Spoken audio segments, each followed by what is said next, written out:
Welcome back to the Dry Fire Journal. This is day 380. I missed yesterday. I did not dry fire much. I did not dry fire on camera. I spent most of my time at work yesterday shooting my gun. I went through a little over 600 rounds yesterday, so I did not feel a need to put a ton of time into dry fire, just so you understand. So, I've got my par timer or shot timer set with a par time of 0.8. And if you have followed the channel, you've seen me do very consistent, very fluid draw to first shots in like 7, 7.5, 8, but not with the 1911. And that's because I have a internal story that tells me that the safety takes a while and that iron sights take longer than red dots to find. I think, I don't use this word very much, I've never used this word on this channel, but I think that's bullshit. So, I'm going to start testing that theory. Right now, live on camera in front of you, cold. It is 7:07 a.m. and I got out of the shower at 7 o'clock, straight up 7 o'clock. Dried off, got dressed, got my gun on, just cleared it, and this is how I'm starting my morning. So just being 100% transparent that I am cold, all the way cold. And I'm going to try to do this on camera just to see what the heck happens. The Springfield operator is filthy from yesterday, but clean in terms of ammunition. So clear gun. Safety's on, into the holster, here we go. By the way, I'm going to the spicy dot target that you've seen me post on a door that's over here. I am about 6 feet away from it. Here we go. I got the gun out. I think I pressed the trigger about here because I'm going for time and I know that. I think I shot high and then lowered the gun. Why is this important for me to be able to diagnose in real time? Well, on my first draw, I was able to clearly identify what I did well, which was respond to the beep, and what I did poorly, which was present too high and press the trigger before the sights were on target. So, this is all good news. Why am I telling you this out loud? Because your dry fire should be the same way. If you aren't able to diagnose and correct in real time, keep doing it. Keep thinking, what are some things that I noticed? What did I feel? What did I see? Self-diagnosis is the only reason why we dry fire. It helps us in live fire a bunch. Let me try this again. Nope. Here's why my first reaction was nope. My whole head went like this, or like this. Because I was trying to put my eye onto a gun that was misplaced because I was going fast. What I did not do was respond well to the beep. I need to really explode the moment that beep gives me permission to go. So, let's try it again. Look at this grip. The left hand did not even get close to what I wanted it to be. So, why did I wake up this morning, shower really quickly, get dressed, come in here so that you could watch me suck for 3 draws? Well, because I knew I was going to. I have not been putting a priority on speed out of the holster for the last few weeks. So, if you're still watching, I really hope you are. If you're still watching now, I'm going to tell myself what I'm going to do. This is really powerful because I have experienced the power of this in live fire and did it many times yesterday where I told myself exactly what I was going to do. It's more than just visualizing it. It's actually telling myself out loud. I know this sounds crazy, but I'm going to tell myself what I'm about to do. I'm going to, thanks to Mike Green, who taught me this years ago, I'm going to move on the B of beep. I am going to clear the gun out of the holster as the beep is finishing. My two hands are going to meet, and I am going to present into my eye that's not going to move. My eye is not going to move. I'm going to present to my eye, which means my support hand needs to drive the gun where it needs to go, and then it's going to coast on the target. Now, there's no way that I am going to remember all of that in real time, moving at the speed that this is going to require. So I have to harness a focus phrase for me, which is simply nail the opening. I learned this a long time ago as a musician in a former life, and I have translated that into my draw stroke, and that is, if I nail the opening of defeating concealment and getting on my gun quickly, everything else happens. Because if I flub this, everything else goes. So I just told myself everything I'm going to do. That's like a stage plan in competition shooting, only I don't have to move. I don't have to remember anything. I just got to do what I know how to do. And now I'm going to harness my focus phrase. After talking for a little over a minute to do away with any momentum that I had built. And now on my fourth draw for the day, let's see what happens.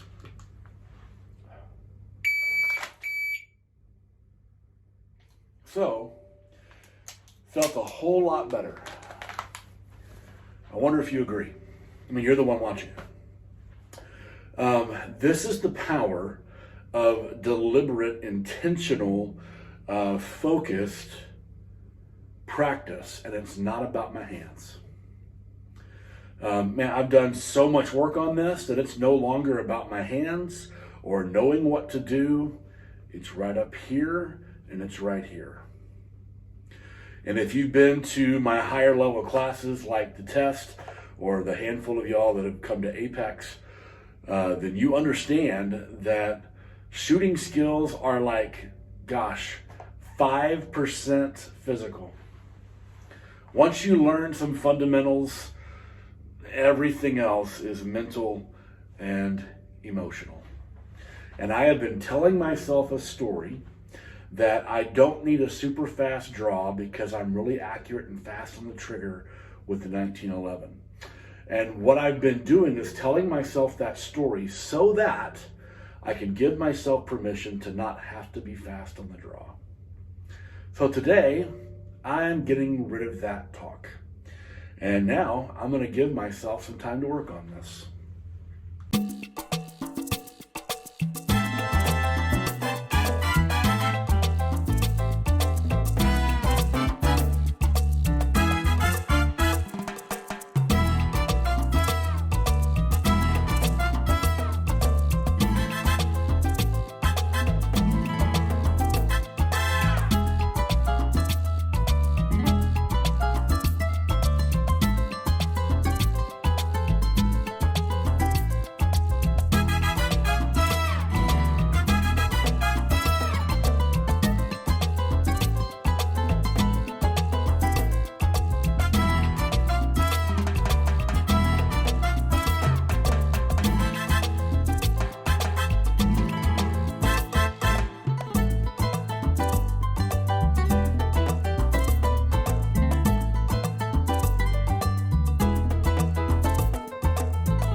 Okay, so I have reset my timer to random. Took a while to do it on this dude. But now, instead of having like a 2-second delay, I've now set it to random to increase the difficulty level. By the way, I set my timer for 2 seconds to begin my practice. so that I can predict the beat, so that I can just focus on responding to it. And then at the end of practice, I switch it to random, because that's what you should be practicing with. So one is a pacing device and the other is actual. So now I've set the timer to random, and we're gonna see how this goes with just one attempt.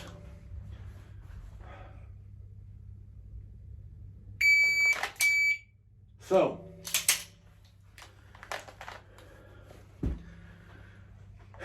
have I been telling myself an untrue story about this gun and holster speed? Yes. I have been telling myself a huge story that this gun helps me shoot more gooder, which undeniably true. And for those that have seen me do this live, it's night and day difference.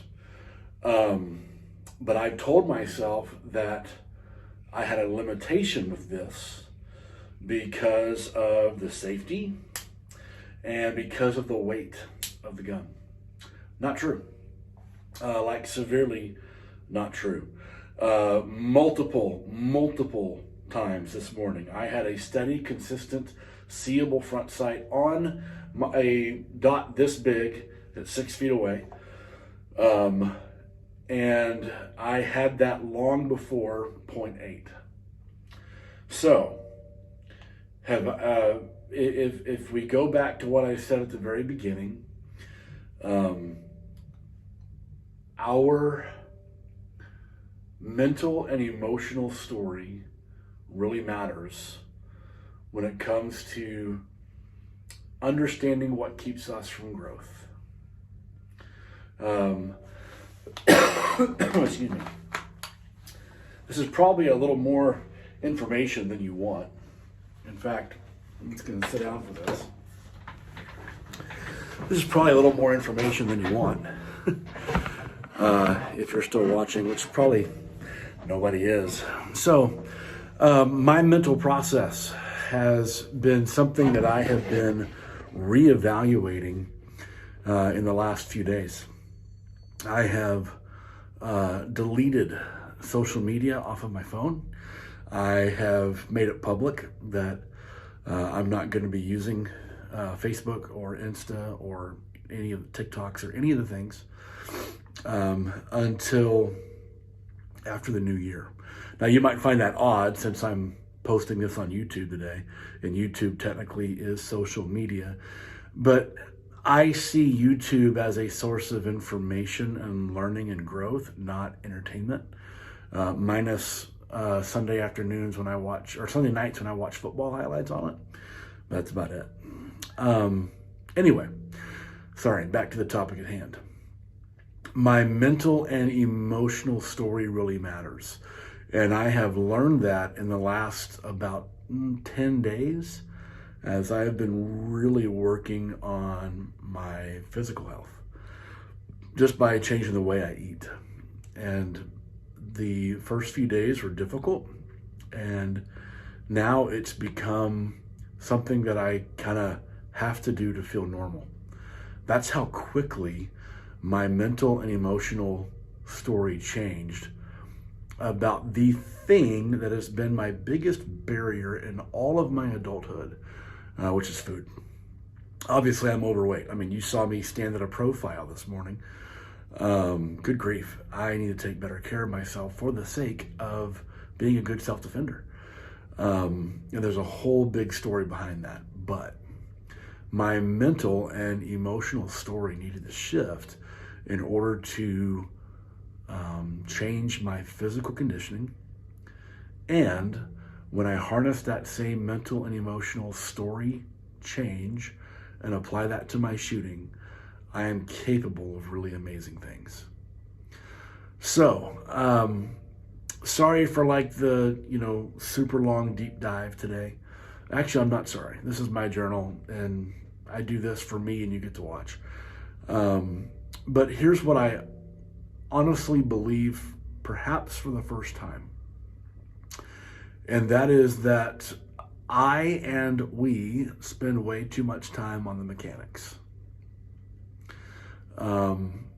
we spend way too much time geeking out. I'm just grabbing my training tool that's not an actual gun, it's a BB gun that's unloaded. We spend so much time on the, where does my hand go? Where does my fingers need to go? How can I establish this? I have micro drilled the ever loving crap out of handgun shooting in the last 380 days. I'm aware of that. But now that we've explored all of this stuff, not all of it, but a whole lot of it, I'm finding that for me to really continue to improve, it's all here and here. I'm wondering what your thoughts are. If you're still watching this, send me a message. You can message me on YouTube, or you can send me an email. I am Samuel at redhawkfirearmtraining.com. And if you watch this entire thing, that means that there's something about this that connected with you. And if you want to talk about it, hit me up. See you tomorrow.